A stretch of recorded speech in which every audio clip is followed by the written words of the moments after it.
So here we are inside the attic. What most people don't know is the attic is actually the most inefficient part of a house. A couple things to check for, really three major items. When the home is built, people drill holes, right? They got to run this wire down here. They got to run plumbing vents through all parts of the house.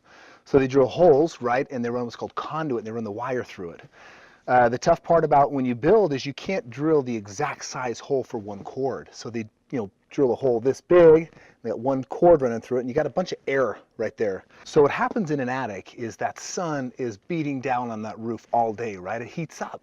I'm sure you've been in an attic in the summertime. It can reach temperatures of 140, 150 degrees sometimes, and depending on where you live.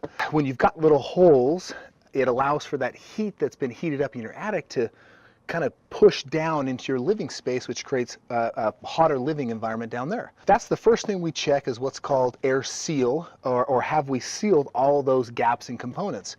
This home actually already had it done, so it didn't need to have that process and installation done. So again, all that is a foam we spray down, and when you've got cords and pipe running down, it fills those holes up and you can't have air pass through there.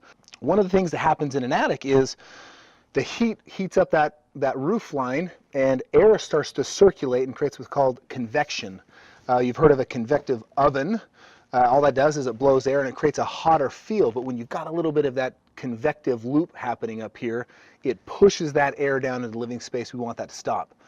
Second thing we look for is the insulation itself. So you'll notice down here, this is insulation. It's been freshly blown in.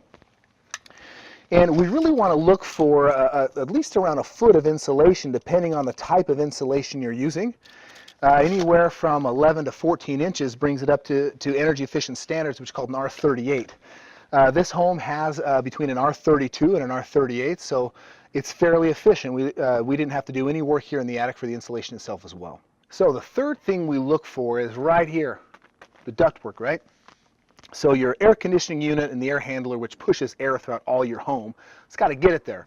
It goes through this duct system here. So there's some systems that have rigid duct. It's that hard metal duct, or flex duct, which is this one I'm touching right here.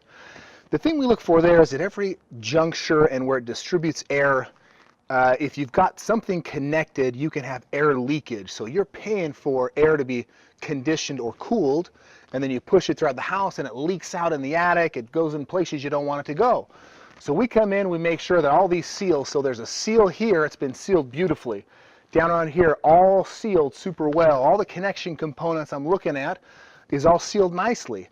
If it's not, we come in and we seal that up and make sure that when you're paying for air that's conditioned, it gets to the right places. Some of that helps fix temperatures in rooms where if one feels really hot and one's kind of cooler, sometimes you've got an air duct system going on there we need to fix. Some of that's as easy as just sealing it up. So again, kind of a recap here in the attic. Super inefficient. This one was done in a beautiful attic. If it's not, we want to come in and make sure those holes are sealed with air seal. We want to come in and blow in insulation up to an R38, so it's energy efficient. They also want to seal up this ductwork, make it nice and sealed up so you're getting that air where it needs to go.